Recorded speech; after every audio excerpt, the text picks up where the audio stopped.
Hi, everybody. Thanks for joining today for our third Team CHP briefing. For those that don't know me, I'm Paul Edwards, Chief Exec here at CHP, and today I'll be joined by Thomas Kearney, our Homes and Places Director, who's going to talk about AWAB's law and what we're doing to ensure we're compliant as a business. We'll also be joined again by Rachel Hadley, our Deputy Chief Exec and People and Culture Director, who'll be with us later to answer some of the questions in the Q&A section of the briefing. So this should take no longer than an hour, and we'll wrap everything up before 2 p.m. You might notice we're doing things a little bit differently by hosting this as a town hall in Teams rather than our usual live events. While it's not a big change compared to our usual format, please bear with us if we experience any technical issues. And before we get into today's topics, I'm going to share some important updates with you. You might have noticed that we didn't hold our usual Team CHP Spring Update earlier in the year, which is our usual in-person all-employee event for those who haven't been to one before. We've had quite a few questions about whether it's still happening this year, so I'm really pleased to let you know that we will be going for our Team CHP Autumn Update in person for everybody on the 16th of September at Braxted Park in Witham. So typically our autumn event is held online, similar to this kind of briefing, but this year we're going to mix things up and bring everybody face to face. We'll discuss more details with you soon, but for now, let's focus on what we're discussing today. In the last time we had this briefing, we focused on our new corporate strategy and updates on the progress towards our merger with Estuary Housing. This time, we're going to be looking at some critical changes that are happening within the wider housing sector, which affect all housing providers and their customers. So you may have heard us talking about AWAB's law, decent homes and complex jobs over the last few months. These are all really important areas for us currently and will help improve the quality and safety of our homes. Today, we're going to focus on AWAB's law and we'll look more at decent homes and complex jobs in future updates and during the autumn update. So I'm sure everybody who's worked in housing, even for a short period of time, will have heard of the name Awab Ishak. But for those who don't know, Awab was a two-year-old boy who tragically died in 2020 as a result of prolonged exposure to mold in his home, despite his family repeatedly attempting to raise concerns with their landlord. Awab's death shocked the nation and became a defining moment for the housing sector. At the inquest into his death, the coroner described the case as a wake-up call for everybody in housing, social care and health. And this case highlighted not just one devastating failure in one home, but a broader systemic issue across social housing in the UK, with tenants not being heard, with health risks being overlooked, and homes not being treated as safe spaces they should be. So as a result of that case and the news coverage that followed, and I'm sure many of you will have seen that across ITV News for a number of days and weeks back in a couple of years ago, in response, the last government set the frame in motion, and the current government have put it into place for AWAB's law, introduced to ensure social landlords are legally required to take swift action when it comes to dealing with hazards like damp, mould and condensation. And this new law that's coming in sets strict timeframes for landlords to investigate and fix reported hazards, helping to hold us to account and protect our customers' health and safety. So I'll pass over to Thomas in a minute to explain shortly what it's going to mean for us at CHP, but it really is a turning point for the housing sector, putting that renewed spotlight on the importance of decent, safe homes and the responsibilities we all have in making sure that what happened to AWAB never happens again. The new law will be rolled out in stages, with the requirements increasing for landlords and housing providers over time. The initial phase begins this October and focuses on damp and mould hazards and emergency repairs. The second phase starts next year, with the requirements expanding to cover a broader range of hazards such as excessive cold, excessive heat and fire risks. And the final stage of the rollout of the new law is in 2027, when it will cover all hazards defined under Schedule 1 of the Housing Health and Safety Rating System. So if anyone is not familiar with that term, the Housing Health and Safety Rating System, HHSRS, is a method that the government sets for the way that we should assess health and safety risks in our homes. So it looks at issues like damp, mold, fire risks, cold, overcrowding, poor lighting, trip hazards, basically anything that could pose a risk to the health and safety of people living in our homes. The aim is to make sure that our homes, of course, are safe, decent places to live, and that HHSRS system helps landlords identify and fix serious issues before they can cause harm. So understandably, this is going to be a key focus of our corporate strategy over the next few years, and is closely linked to goal one of investing in safe and well-maintained homes. One of our key actions in achieving this goal is to prioritise the safety and well-being of customers in our homes and communities. Last month, the government announced in its spending review that £39 billion will be set aside for a new 10-year affordable homes programme, with annual investment from the government rising to £4 billion a year by the end of 29-30. And this investment has the potential to transform the sector. More money being available to invest in building more homes, reducing homelessness, improving building safety, and ultimately offering more support for the people who need it the most, the customers that live in our homes. So I'm going to hand over to the expert now. I'll hand over to Thomas, who's going to talk a bit more about how we're ensuring that we're compliant in all of our properties at each stage of our law is rolled out, what our next steps and risks are. I'll see you again in a few minutes, but hand over to you now, Thomas.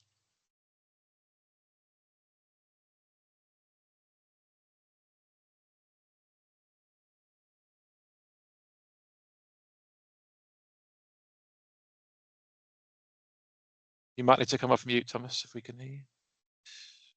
That's a good idea. Thank you. Thank you so much, Paul. And thank you, everybody. I'm going to talk to you today around the slides that I've got a presentation on our Web's Law. For those people that don't know me, I'm Thomas Kearney. I'm the Director of Homes and Places. I am responsible for our repairs and maintenance and planned investment services. And as I said, I'm going to go into a bit more detail about our Web's Law. So let's start with, who does it apply to? So our Web's Law is going to apply to all registered providers of social housing, including housing associations like ourselves.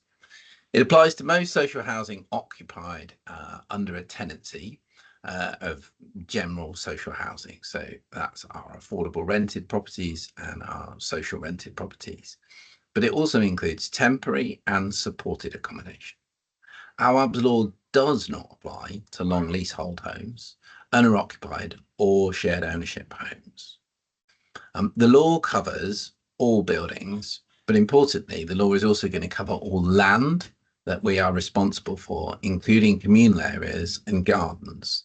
Now, the first phase of the rollout, that may not be particularly relevant, but as further phases roll out, and Paul's alluded to, it will become particularly relevant in areas like pests and hygiene. So it's really an interesting point that they've ensured that all grounds that we are responsible for are included in this law. So what is a hazard? Initially, the focus, as Paul has talked about, is on damp and mould and emergency repairs. So from the 27th of October this year, the law will come in force and it will focus on damp and mould and emergency hazards. Now, examples of damp and mould are as simple as mould on walls or ceilings that's due to condensation or leaks, or persistent damp patches being caused, musty smells and visible fungal growth. It can have varying sizes and cover various different areas, but any signs of mould should be considered. Emergency hazards are things that we generally already consider. So exposed electrical wires, gas leaks, broken front doors or windows that leave a property insecure, severe leaks and flooding as a couple of examples. So those are the areas that we're focusing on in the first phase. In 2026, this will expand to include further hazards. One of those hazards, for example, will be excessive cold or heat. And in those examples, a broken boiler in the winter leading to very low indoor temperatures would be considered a hazard, or overheating in upper floor flats during a heat wave due to poor ventilation could also be considered. Falls for loose or missing stairs and handrails, or slippery and uneven flooring in bathrooms and kitchens, and infestation of pests for food hygiene and safety, rats or cockroaches could be considered to fall within future phases of this law.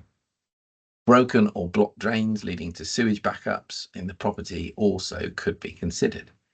And then in 2027, as Paul has alluded to, there will be further additions to cover almost all areas of the HHSRS standards. So, what are the key timeframes that we're being asked to work towards? Landlords must, in emergency situations, investigate a hazard, such as severe damp and mould, broken heating or exposed wiring, and confirm that we've carried out safety works within 24 hours of becoming aware of them. We must investigate significant hazards, which are less urgent but still serious, within 10 working days of becoming aware of them.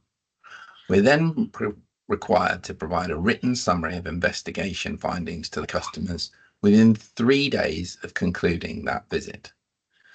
We must complete relevant safety works for significant hazards and start them within 5 working days of the investigation concluding. We must begin any further required works within 5 working days or as soon as possible, and within at least 12 weeks if immediate start is not possible. Now, there could be cases where we would have delays, for example, because we have to get scaffolding or certain contractors involved, which is why there's a slightly different time frame. Completed works must be done within a reasonable time frame, and we must provide substantial alternative accommodation at the landlord's expense if safety works cannot be completed in time. Now, this is something that's been really clearly set out in our WAB's law, that there is an expectation that if we can't make the home safe, we must provide alternative accommodation. Another really key point the law is setting out is that it's expectation that in all circumstances, we must keep the customer updated throughout the process and provide them with information on how to stay safe, particularly if they remain in the home. So, how are the hazards going to be assessed? Well, landlords will need to factor in individual circumstances. That will include the age, physical and mental health of our customers to assess the likelihood of harm materialising and the potential severity of that harm in specific circumstances. A customer does not necessarily have to have a specific vulnerability for a hazard to be deemed a significant risk.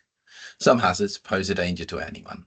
Obviously, unsafe electrics, where a landlord has failed to address the customer's report of unsafe electrical wiring, such as exposed wiring, can lead to electric shocks to anybody.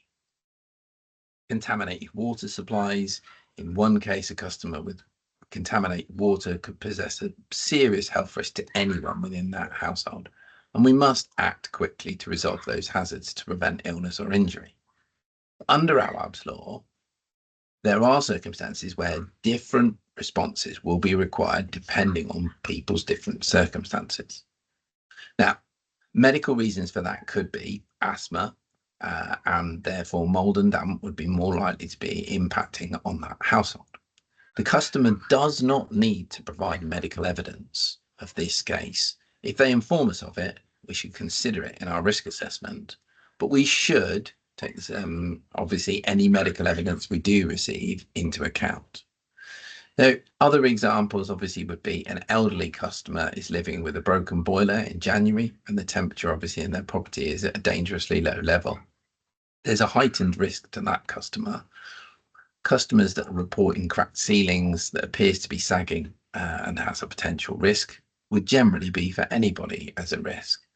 But a family with a baby that reports black mold could be at higher risk and need responding to faster than a household where all the individuals are over the age of 18 and healthy. So how are we going to be held accountable and enforceable? Every employee is going to be part of this process. It's really important to point out that if a customer tells an employee about mold, the clock starts for us.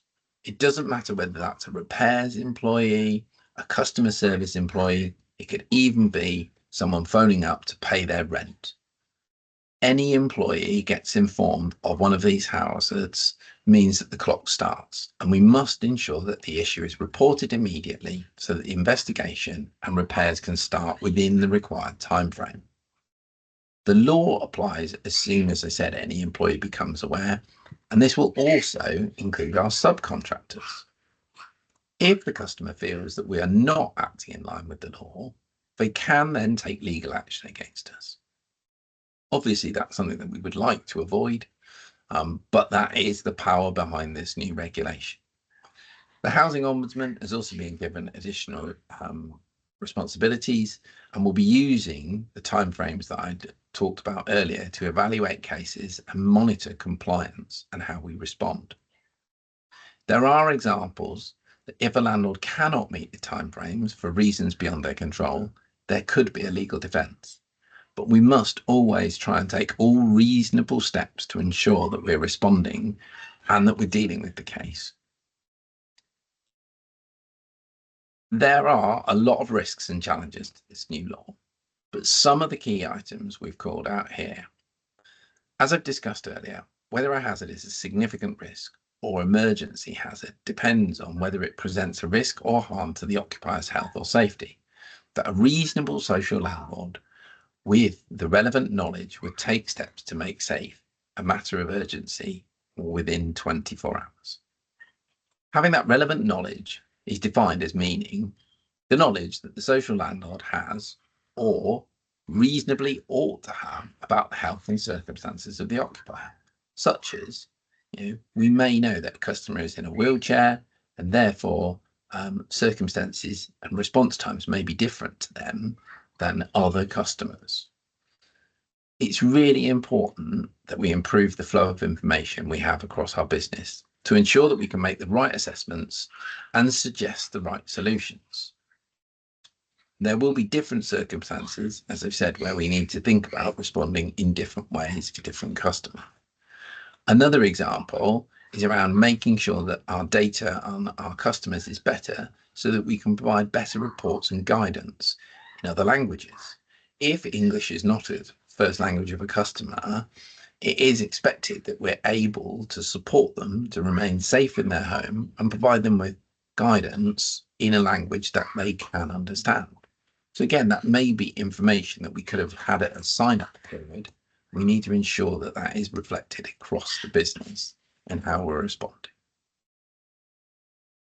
So what are we doing to ensure compliance? Well, we've already got a number of things in place and things that we're already doing. We've got proactive inspections that take place and an increased frequency of property inspections and large volumes of stock surveys. So we already are now at over 90% of our homes that have had a stock condition survey in the last 5 years. And we've done a lot of work with our teams and particularly with our repairs operatives to ask them to highlight whenever they go into a home if they see anything that is of concern and raise it immediately. We've got a damp and mold team that's dedicated to respond to reports within the required timeframe. And we've got emergency response protocols. Emergency hazards are generally triaged and responded to within 24 hours. And that's something that we've had for years. We have got training and awareness already where all members of staff are asked to do DMC training, but there is further training that we will be delivering. And staff are being trained on the new legal obligations and hazard identification. And then there's close cooperation already between teams, neighbourhoods, complaints, disrepair, trades and supply chain. There's more to do, but these are areas that we've been constantly improving on and developing working groups to improve that flow of data. So what else are we doing to ensure that compliance? Well, there is more to do before in October 2025. One of the key pieces of work that's going on at the moment is we're enhancing our systems. We know that the system that we currently got for reporting cases and managing them isn't sufficient. And so we've procured a new system and we're currently in the process of developing that for rollout. We are developing KPIs and performance targets to respond and to track response times and ensure that we are dealing with cases in the allotted timeframes that we need to. We're looking at resource allocations and considering how our damp mold and condensation team can manage cases. We're looking at our customer communication plans and also some of the information that we need to provide to customer and the timeframes for those. And we've got data and performance. So we're constantly looking at how we can enhance our data collection and that performance reporting piece of work. We're also working towards various other points of redefining our emergency responses. Now, we already respond to 96% of our emergencies within 24 hours and make them safe. So actually, although this law at first seems quite daunting, we deal with a lot of this within in-house. And actually, the DLO itself in-house generally responds to all of its emergency repairs within 100% of its target timeframe. We do have some subcontractors that don't always meet that, and that's an area that we're really focusing on how we drive that area of improvement. And as I said earlier, we've set up a number of working groups, such as the Complex Repairs Working Group, to look at how we can develop escalation routes. We know that no access can be a challenge, and that's something that we've got a working group that is also looking at how we can improve those access flows and those opportunities to get in and deliver those repairs first time so that we can close off these cases and resolve them faster for our customers. So what are the key points that you should take away from this? Well, absolutely, the most important thing is that we must all act promptly when staff identify issues or are told about them to ensure that they are reported.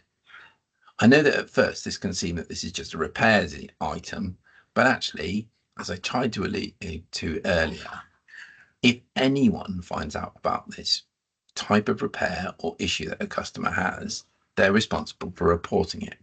We as a business have been notified, and we must make sure that it goes through these processes. So it's really, really important that all staff understand the regulations that are coming in, and if they're notified about something, know how they can raise a job to then start the process for the relevant teams to manage them. Repairs teams are already prioritising emergencies and documenting the actions, but there's some further improvements that we can do in relation to those. And it's really important that housing staff monitor complaints and coordinate responses. As I've said earlier, communication throughout the business is really, really important. And that is something that is vital that employees can take forwards. This law is about ensuring customers are safe in our homes and preventing the tragedies that happen to our Abhishek. Although at first it may seem like additional work, the reality is we're already doing almost all of this. We just don't always have the right systems and processes in place to help you manage what's happening. When you get complaints or complex situations, we regularly have to trawl through our systems to try and find information and see if we have performed to the agreed timeframes and provided the relevant information to the customers. This law is helping us to have clear expectations on what we need to do and develop better systems for supporting you to deliver the key services to our customers. So what can you expect to see over the next couple of months to expand this out? Well, we've got quite a lot of training and support that's going to be rolled out in the next few months. There'll be training on legal obligations and much more detail on the impacts. We are delivering training on hazard identification for staff and guidance on customer communication requirements. There's also going to be access to improved systems, as I said earlier, for logging and tracking repairs and a new case management system. Moving forwards, we've currently got an audit that's looking at how prepared we are for this process, which will pick up any identified gaps and potentially help us further make improvements. We are implementing new protocols by October 2025 to ensure that we will be compliant with the new regulations, and we'll be engaging with customers in awareness of this new law and how they can report and feedback to us. And really, really importantly, is we will continue to develop that collaboration across the departments to ensure that we can be compliant. Now, That's the end of my presentation. But just before we go to a Q&A, I'm going to hand over to Rachel, who's going to give you a quick update on a few bits. Thanks, Thomas. It's really helpful to have that update, and that certainly highlights some of the fantastic work that teams have already been doing to prepare for this incredibly important piece of upcoming legislation. Before we move on to your questions, I'd like to give you a quick status update about the potential merger with Estuary and how things are progressing. In our last update, we told you we were entering the due diligence phase, and we're still currently working through the very tail end of that. Although it's nearly complete, it hasn't been a quick process, and we need to ensure everything is completed thoroughly. Work on senior appointments and on branding is also continuing, and we've started our preparation for customer consultation, which is scheduled to begin during September. And all of this means, in terms of the questions you've asked us previously, there's nothing more to update you on other than what I've just mentioned. You can refer back to our frequently asked questions from the previous update, which we published on Pathway, and we'll share a link in the chat to these as they may answer some of the questions you already have. They are always a handy resource to help you find answers quickly, and we review them regularly to ensure they reflect the most up-to-date information we can give you.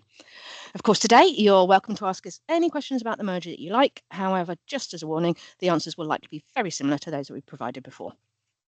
I do know that uncertainty can be frustrating, but I'd like to reassure you that we are absolutely committed, as we have said always, to keeping you as informed as we possibly can every step of the way. And as soon as we have any more developments to share, you'll hear it directly from us. So now let's move on to your questions. If you have questions for Paul, Thomas, or me, then you can ask them in the Q&A function, and we'll try to get through as many as possible.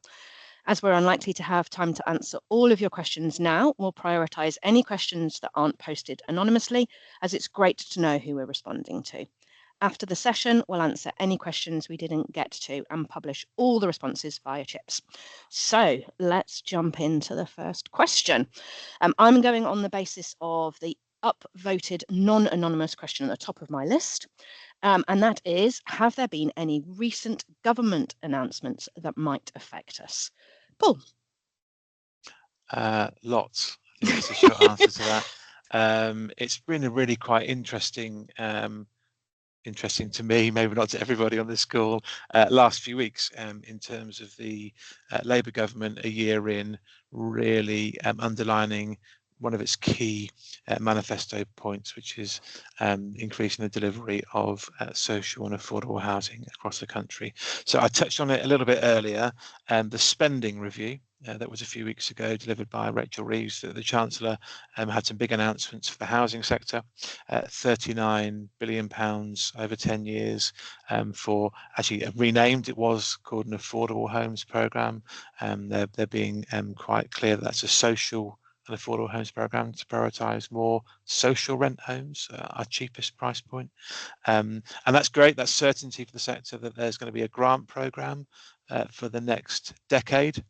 We'll set aside the point that, of course, the way our parliamentary system works is this government's in for 5 years, but great, they've got a 10-year focus on that. So great headlines on the availability of money from the government to support housing associations building new homes into the future. And of course, we've talked already about that being in CHP's DNA to develop new homes for people that need it in Essex. And I'm sure that'll be in the DNA of our new organisation as we move towards the merger. Alongside that, the government announced some more certainty for housing associations on our rents, so giving us a 10-year rent settlement at CPI plus 1%. So the same mechanism that we've had, but there's been lots of uncertainty about how long that lasts for. So those two things combined, great announcements of the government around certainty for housing associations to plan to deliver. And then the week after that came a series of other announcements where they're starting to put more flesh on the bone of other areas that have been quite widely trailed. So we've talked quite rightly a lot today about Awab's law coming in, but there's also other things, a consultation on what the next iteration of the Decent Home Standard is, snappily titled Decent Homes 2 for the moment. So that consultation is either just come out or just coming out around what that might look like in the future. Some interesting conversations that we'll have internally about how to respond to that, around potentially adding in requirements for us to provide floor coverings at carpets in voids, for example, as a minimum requirement, as well as other areas. The competency and conduct standard coming in, so the requirement for thank you for the nod, I wasn't sure I got the right name there, for the professionalisation of people working in the housing sector coming in the next year or so. We'll talk more about that too. And for those that have heard of this before, there's been the freedom of information regime for public bodies for a number of years, going back to Tony Blair's government, I think. But there's going to be a version of that in for social housing tenants.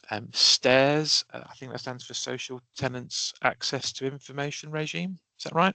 Requirements, but Requirement. very close. I got 4 of the 5 right there. But that's a requirement for us to provide transparent information for our customers.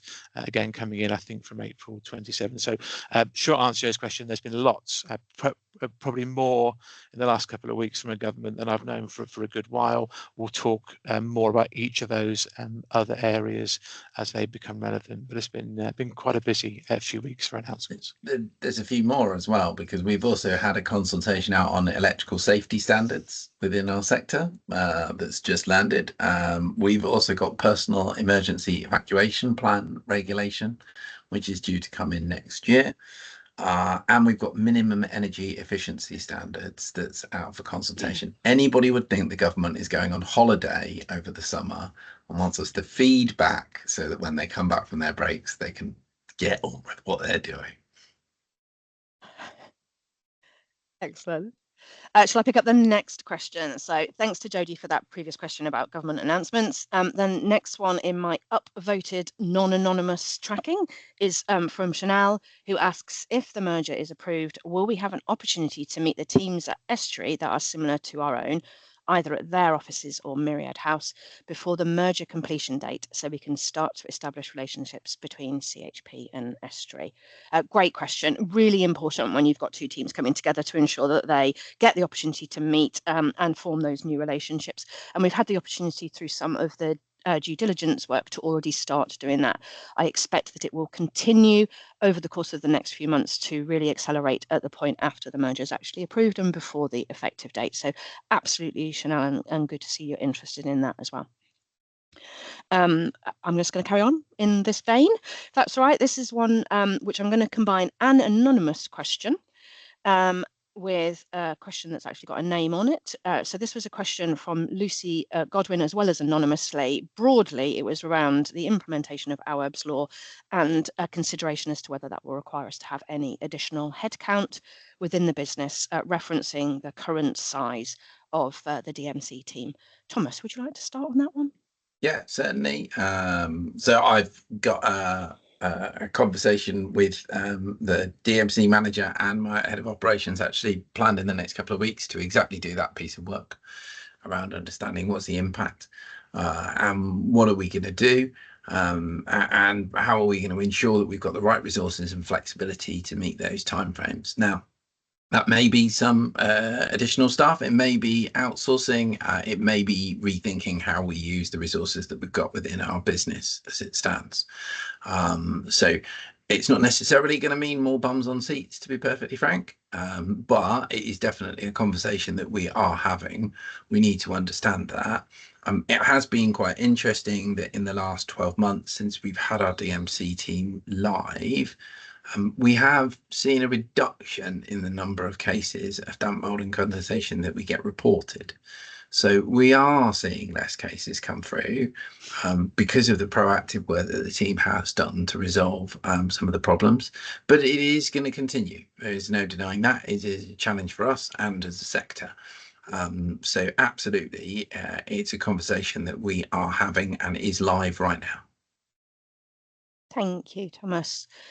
So our next most upvoted question is from Jamie, who lives near Chelmsford and recently received an email from Chelmsford City Council, I presume, asking them to complete a survey with proposals for devolution. Jamie's question is whether we are responding as a business to this. And a second follow-on question, how do you think devolution would affect us? So I'll pick up the first one, which is yes, we often respond to consultations, and this is a really important one for us, both now and potentially in the future as a larger housing provider in Essex. So we responded to the initial consultation, and we will certainly continue to engage with our stakeholders across the county as this process moves forward. But Paul, perhaps you wanted to add something about how we think devolution might affect us. Yeah, absolutely. Thank you. And this is an area that I'm spending quite a lot of time focusing on at the moment, because the way we interact already, as CHP is one of the largest housing associations in the county, and post-merger the largest in the county, and probably with the biggest capacity to grow, is really important that we work really seamlessly with our local politicians. So let me just take a little step back from that at the moment.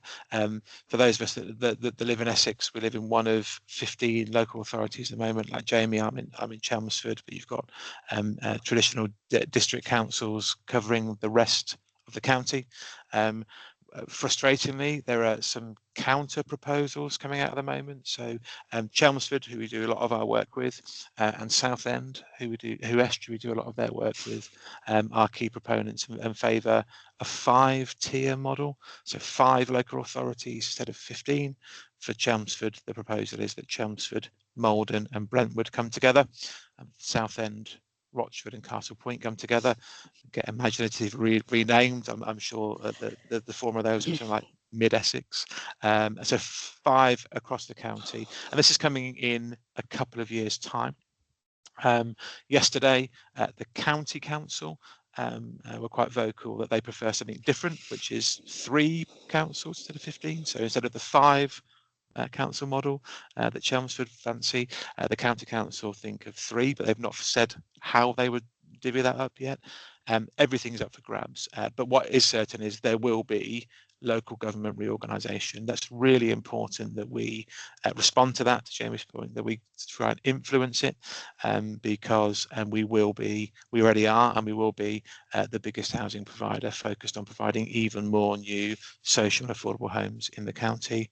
There's another point that even before we get to how the councils are reorganised, next May, so not long, less than a year away, all of us that live in Essex will be asked to vote for the first mayor of Greater Essex.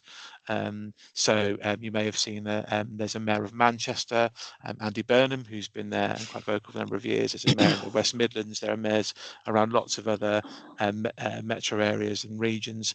So we'll have a mayoral authority in Essex. And that organisation, the combined authority, complicated, I know, but separate to the way the district councils are reorganised, is likely to have a lot of influence and a lot of money from government to put into social and affordable housing in the county. So someone else we're going to be working very closely with. So I guess the long answer to Jamie's question, we brought down to yes, it is important to us. Yes, we will respond. And as that situation becomes clearer, we'll try and distill that and talk to you all about it more. Hope that helps, Rachel. Thank you very much, Paul. I'm going to move to Pete Benson's question now. So we are getting fully prepared for the new legislation, specifically our Awaab's law that Thomas talked about earlier. But Pete's question is around how far along this path are Estuary, and as a follow-up, whether our systems and staff will be capable of integrating and future-proofing against further changes to the law. Thomas, are you happy to take that one? Yeah, absolutely. So in relation to how far along our Estuary on the path, as part of the due diligence process that we are doing for the merger, one of the areas that we've asked external auditors to look at is damp, mold and condensation, and how they are managing that and processing that and their future proofing. I don't have that report in my hand today, so I can't answer that question as it stands, but it is absolutely something we're looking at to understand, and very much we're having those conversations around how potentially, if we move forwards, what that will look like. So it is something that we're very much aware of and looking at.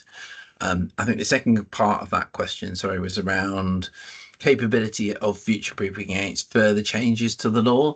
So we've got a working group obviously set up at the moment working towards the first target date of October this year for Awaab's law. That working group will continue after that date. So it's not a case of we're done, we close it off, thank you very much. We will go into phase 2. And the case management system that we're looking to implement for the damp, mold and condensation, we are very much expecting will be a system that we'll be able to use in phase 2 and phase 3 of the law and the legislation as it goes through. So yes, we are getting ready, and we will be going through exactly the same process that we've just gone through for the future phases.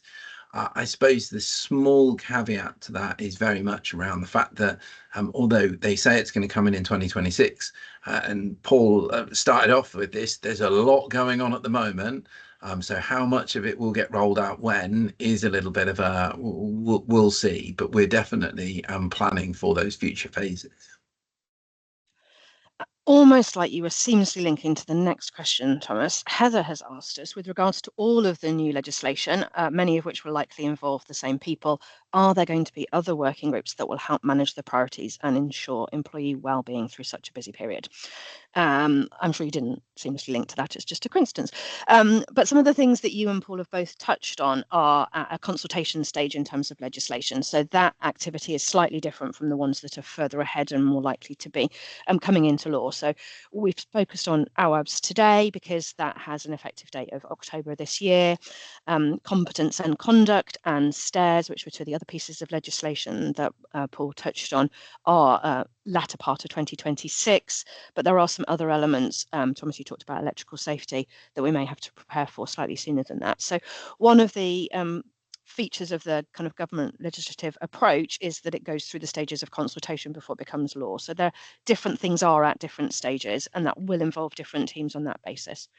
But as Thomas has touched on, and in many other areas, we are finding great benefit in setting up specific working groups to focus on those topics, and that's certainly really important to us. As ever, we need to go through a process of managing the priorities, both these types of legislative preparation periods and also anything else that we might have in terms of change or as we've touched on a number of times, the merger as well. And that process of prioritising and reprioritising is an ongoing one that we manage through the exec team.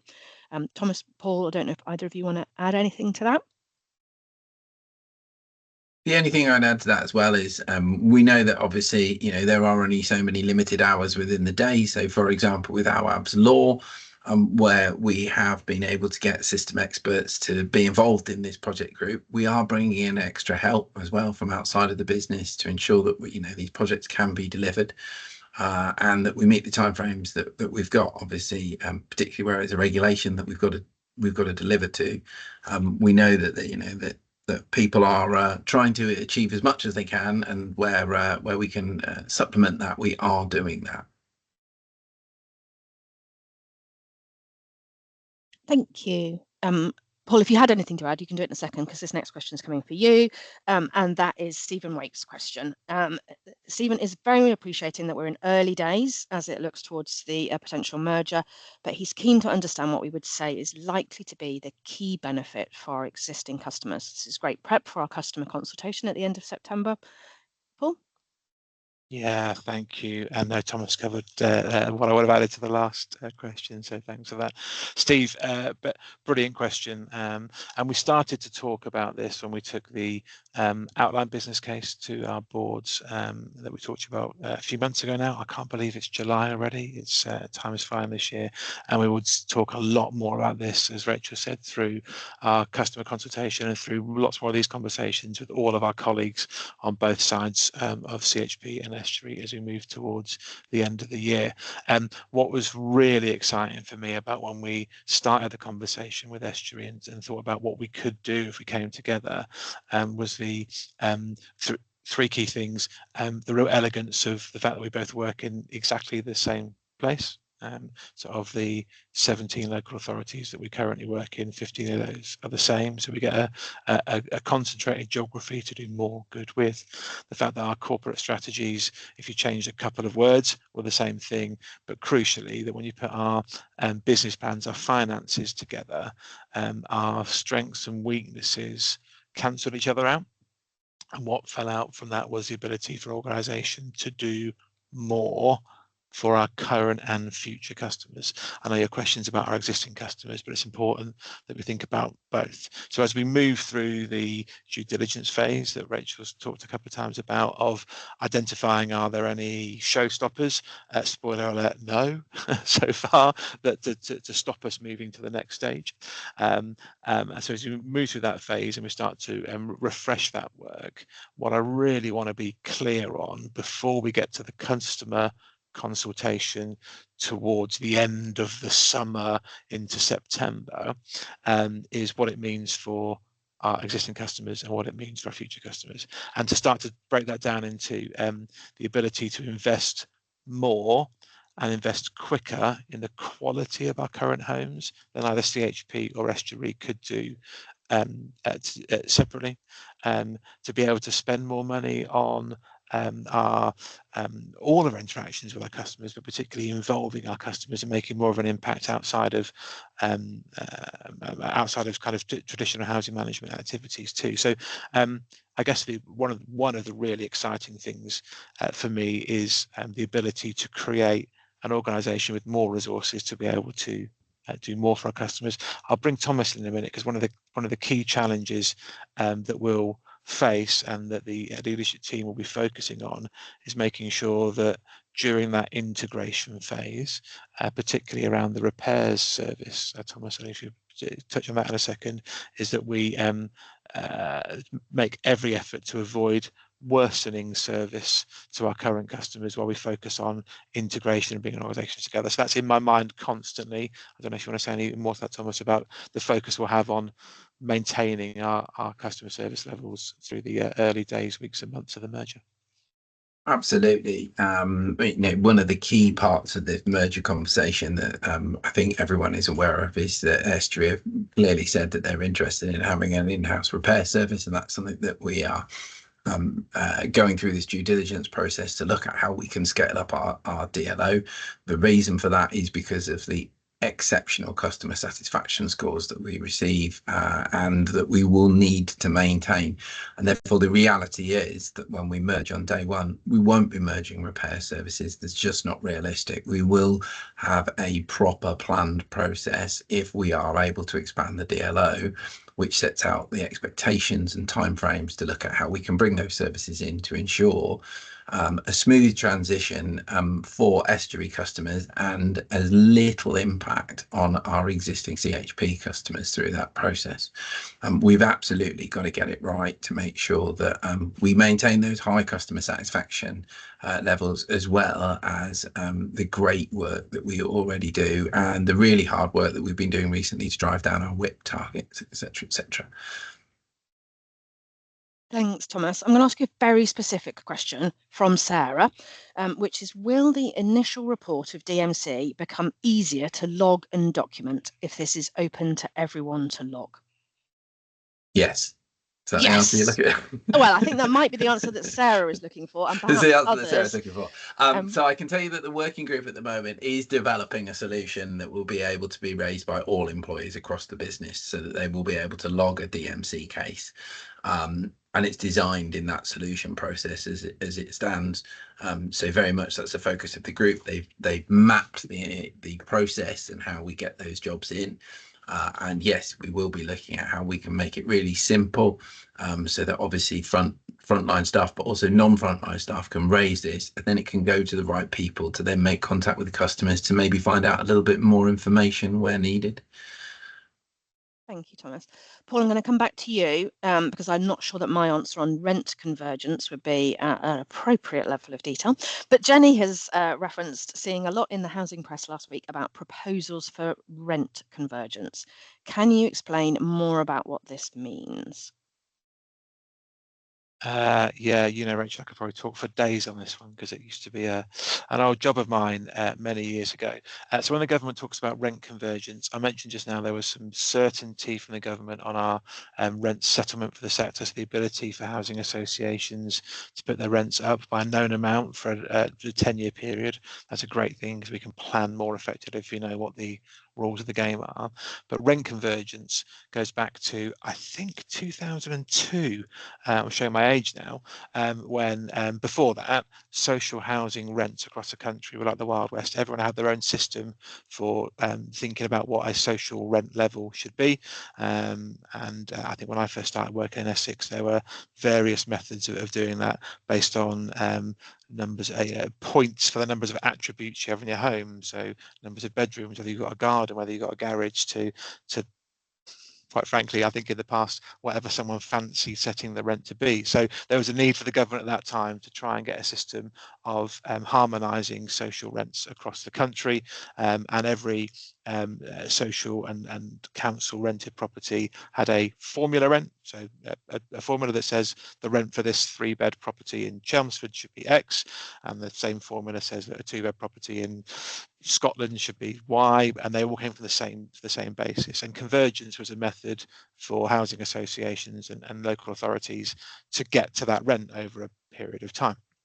I think in CHP's history, the social rents that came from the stock transfer, our old council houses that we took from Chelmsford were below the formula rent, so we converged upwards, a mechanism on top of the annual rent increase of plus or minus £1 or £2 a week on top of the rent increase to get to that level. Now those rules stopped a few years ago, which meant that whatever the rent level was when it stopped is our kind of base level for increasing from there. And the government's reintroducing the ability to converge social rents. We've got to crunch the numbers, and it's out for consultation, and so the final answer could change.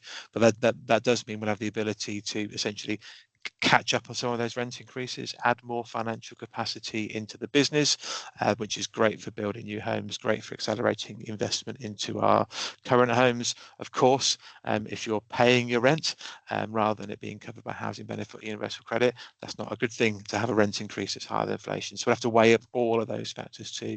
Jenny, I could happily talk for days on that, but I guess it's another sign of this current government recognising that a surefire way to enable housing associations to get on and deliver more for our current and future customers is giving us the financial ability to do that. So a good thing, we'll respond to the consultation, going back to one of Jamie's questions around that. We'll respond as a business and through the National Housing Federation, our trade body too, and talk to you more about that when I think that we should hear more from the government. I think in line with the budget, which is October or November time. So there should be some further announcements to come before the end of 2025. Hope that's when they get back from their summer break. Yeah. Thomas, I'm going to come to you with the next question, which is an anonymous one. Please, can you clarify who or what is the emergency capacity for damp mould and condensation? Sure. So as I talked about earlier in our presentation, we have an in-house DMC team that have currently 3 operative who respond to our DMC cases, go out and triage them in the first instance, and potentially carry out the mould wash at that point. In relation to emergency capacity for DMC, to be perfectly honest with you, and I think I'm going to get the number right, but I hope not. I hope I do. I think last year we had 13 cases that were raised as an HHSRS Category 1 damp, mould and condensation situation. So throughout the entire year, there were only 13 cases, and in all 13 cases, the team were out within 24 hours. So we move around schedules and obviously make sure that we attend those and respond to them appropriately. And in relation to emergency jobs, as I kind of said in the presentation earlier, actually the DLO generally has a 100% success rate in dealing with all emergency repairs that they receive month on month. So we are pretty good at responding to it. There is the possibility through Awab's law, we may see a slight increase in jobs that we may have to attend to faster as we get better at understanding the circumstances of the households and taking that into consideration. Whether that means we need to get there within 24 hours or 2 days, etc., is something that we will work through and make sure that we deal with that. But as it stands at the moment, capacity wise, we've been managing up until this point, and I suppose this is what I was trying to say at the end of that presentation. It's not necessarily new things we're being asked to do, it's how we're recording it and making sure that we evidence what we're dealing with, and that we're supporting those customers and getting better communication out to them, because that's definitely an area we need to improve in. Thanks, Thomas. I'm going to quickly pick up Nikki's question, which is linked again to the merger and increased levels of partnership working with potentially a wider geographical area in mind. Nikki has asked whether there's any intention to introduce a system for electronic signatures for important documents. So, Nikki, we already use in some instances some electronic signature processes, and it certainly makes it more efficient. It's not always appropriate. There are certain things that do need a actual wet signature, but wherever possible to reduce the reliance on physical signatures and help the process move quickly through, that would be something we'd certainly want to do. So if you've got a particular process or type of legal document in mind, please do raise it in your team and see if we can work out if there's a means to get it done electronically in line with the system that we have. Which then means we have just the one question left. It is an anonymous one, Paul. I'm going to come to you with it. Hearing how important it is to consider the customer in everything we do, how does our board consider the customer's voice? Great question. And in many ways, but we've got to do better. So the board and the customer experience committee in more detail have regular reports, for example, on our tenant satisfaction measures, what our customers are telling us through that, and our other survey methods, both numbers and information around what people are actually saying, through our complaints function too. So what we've the levels of complaints, what we've done with that, and what we've done with those, and what we've learned from them, what we still need to do. And I think we've talked about this for a little while, but we changed our constitution last year, our rules, to embed within our organisation the customer voices framework, a charter that says we will the way we'll interact with our customers. Thank you so much to the team that have been working on embedding that. I know it's been hard going and actually getting it started, but we're now seeing customers sitting on and reporting through to customer experience committees, through to board. So we do really hear that voice firsthand. Still more to do, and that's really important to me, that through our merger that we embed that, that we learn and cherry pick some of the great things that our colleagues at Estuary are doing as well in that area, and make sure that's an important part of it. So I don't think we'll ever complete that journey, but it's something that's really important to me and the rest of the team and the board, that we're hearing the customer's voice firsthand in the boardroom. I'm amazed at how quickly this hour has gone, so I think I should probably wrap up now. I did say we finished by 2, and I think I've got about 30 seconds to do that. Thanks everybody again for your questions this afternoon, and for so many of you joining us. I hope you find these interesting and valuable. You know, you don't need to wait until sessions like this to ask us questions. We're happy to hear your feedback and ideas at any time, so please keep talking to us. You can always talk to me or one of the EMT or SMT colleagues at any time, and alternatively please speak to your manager or HR business partner. And again, don't forget, you can ask questions anytime through our Ask CHP over on Slido. As you've had this session today, we won't issue a team catch-up video on Friday, and instead we'll share some of the brilliant compliments and praise you've received in Monday's chips, where we'll also share today's recording, and I'll be back with the next team catch-up later in the month. I will share a thanks now though for Michaela Melton and the team that put together a brilliant football tournament yesterday, I'm sorry we didn't win that, but well done for the team that they were playing. It looked really hot, and I was happy just to be standing on the sidelines cheering rather than running around. You'll shortly be receiving an email with a short survey asking for your feedback on this afternoon session. Please take a couple of minutes to complete it, as your feedback really helps the team improve these future briefings. But as it is now 2 o'clock, thank you for joining us and enjoy the rest of your day.